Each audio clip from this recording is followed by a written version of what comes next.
It was my first summer home from college. One day, my mom, my sister, and I drove down to the New York Aquarium for a day trip. Within the first few minutes of us being there, we were in the room where they kept the smaller creatures of the sea. I saw the exhibits with the seahorses and pointed them out to show my mom.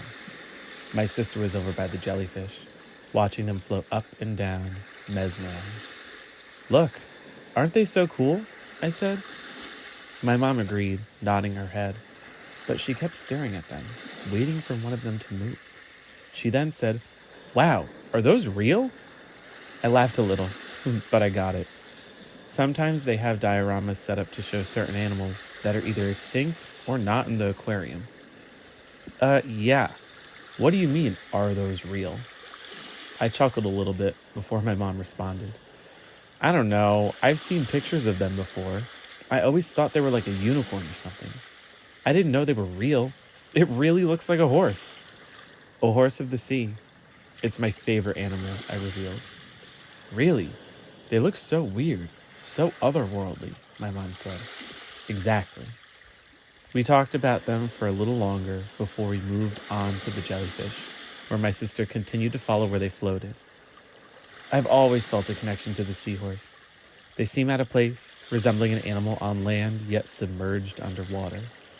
They live their life undercover, blending into their environments, something I've both unknowingly and knowingly have done. They aren't the best swimmers, so when waters get rough, they either go with the flow or hold on to something until the waters calm down. Something I try to do when the going gets tough.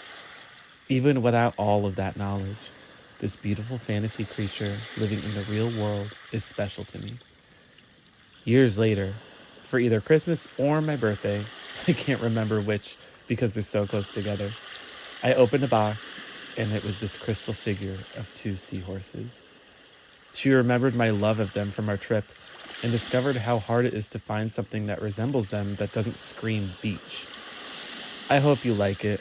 I know it's not totally your style, but I thought it could fit in with all of the other crystal things you have. Wow, it's really beautiful. Thank you. I love it. And the way the light hits it, it's like one of those prisms. Oh, you're right. That will look really nice when the sun hits it in the morning. And there's two of them. So it's the two of us, my mom said. She doesn't know this, but seahorses are very loyal creatures. They mate for life and value their relationships with one another.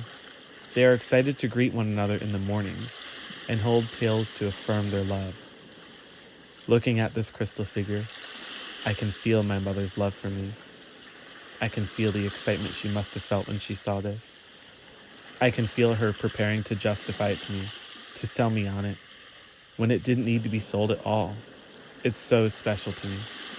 The seahorse isn't just a favorite animal of mine. It's a symbol of me and my mother's relationship, bonded for life.